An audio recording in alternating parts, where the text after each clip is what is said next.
This is one of the photos from my recent trip to Wyoming. It's not representative of the beautiful scenery I saw. I have photos of streams, stars, the Milky Way, beautifully landscaped mountains, lakes, elk, trout, and so much more. But out of all the photos I took, I keep coming back to this one. On the first day of our trip, we hiked up to 9,000 feet to observe the beautiful scenery around us. While I was sitting there, this flower caught my attention. This is an extremely rocky environment with no trees, no grass, or growth, other than this one flower.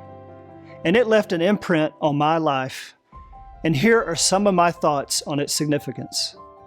The environment, your environment, may be grim and not conducive to growth, much like the environment this flower was in.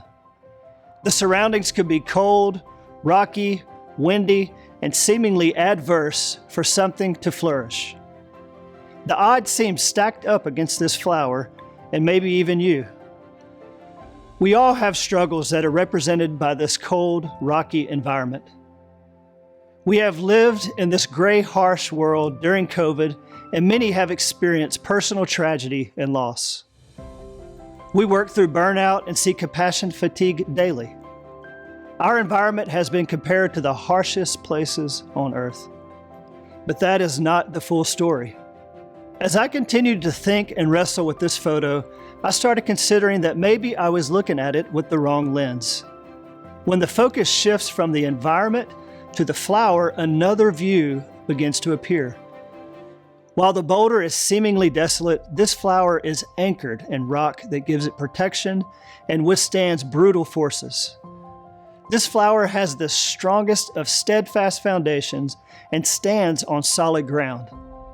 Matthew 7:24 through 25 tells us, "Anyone who listens to my teaching and follows it is wise, like a person who builds a house on solid rock. Though the rain comes in torrents and the floodwaters rise and the wind beats against that house, it won't collapse because it is built on bedrock." We have our bedrock, a culture that is strong in foundation. Our mission to improve the health of the people in the communities we serve, and the promise we have of individuals caring for individuals together, is our strength. Our environment may falter, but our solid foundation allows us to bloom and to thrive. As this new year begins, let's stand on our strengths.